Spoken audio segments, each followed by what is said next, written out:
Okay, நீங்கள் scroll பண்ணுறதுக்கு முன்னாடி நான் கண்டிப்பாக ஒரு விஷயம் சொல்லியே ஆகணும். இன்றைக்கி வந்து எனக்கு எது போஸ்ட் பண்ணணும்னு ஷேராக தெரியல. ஆனால் சரி, ஓகே, அதனால் இது இன்ட்ரடியூஸ் பண்ணுவோன்னு ஒரு வீடியோ பண்ணுறேன். ஸோ வந்து போன வருஷம் சம்மரில் வந்து நான் க்ரைம் அண்ட் பனிஷ்மெண்ட், அதாவது ஃபியோடோர் டாஸ்டாயெவ்ஸ்கி எழுதின க்ரைம் அண்ட் பனிஷ்மெண்ட், தமிழில் குற்றமும் தண்டனையும் படித்தேன்.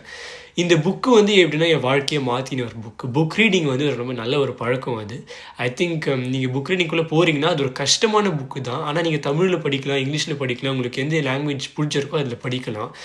கண்டிப்பாக ஈஸி புக் கிடையாது. எனக்கு படித்து முடிக்கிறதுக்கே நல்லாவே டைம் ஆச்சு. பட் எப்படின்னா வந்து நம்ம உலகத்தில் வந்து ஒரு தப்பு பண்ணுறதுக்கு பின்னாடி எவ்வளோ பெரிய ஒரு அரசியல் இருக்குது. அரசியல்னால் வந்து அரசியல்னால் லிட்ரலாக அரசியல் சொல்லலாம். நம்ம மைண்டுக்குள்ளே நடக்கிற ஒரு அரசியல். இது கரெக்டாக, இது தப்பா, நம்ம வந்து தப்பு. இப்போ நம்ம தமிழ் படத்தில் நிறைய வரும், ஒருத்தங்க தப்பு செஞ்சுட்டாங்க அதனால் அவனை போய் போட்டுடுவோம், அதில் ஒன்றும் தப்பு இல்லை.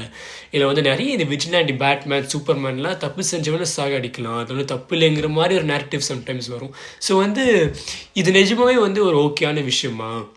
எப்படி வந்து தப்பு பண்ணுற ஒரு விஷயம் எப்படி ஒரு மனுஷனை ரியலிஸ்டிக்காக எப்படி அது இம்பேக்ட் பண்ணுது, அதுக்கு பின்னாடி என்ன அர்த்தம் இருக்குது, நம்ம பண்ணுற தப்புக்கெல்லாம் என்ன இந்த உலகத்தில் என்ன தண்டனை இருக்குது, அது நியாயமான தண்டனையா, இதெல்லாம் எக்ஸ்ப்ளோர் பண்ணுற ஒரு பயங்கர சைக்கலாஜிக்கலி ஹெவியான புக். அதாவது ரொம்ப ரொம்ப ஆழமாக இருக்கும், எமோஷ்னலி ரொம்ப ஹெவியாகவும் இருக்கும். ரொம்ப ஈஸியாலாம் வந்து படிச்சுட்டு நீங்கள் வந்து அடுத்த நாள் அப்படியே ஜாலியாலாம் இருக்க முடியாது. ஒரு மாதிரி ஒரு இம்பேக்ட் இருக்கும். ஆனால் சூப்பரான புக்கு, கண்டிப்பாக படிங்க. யாரோ வந்துருக்கு.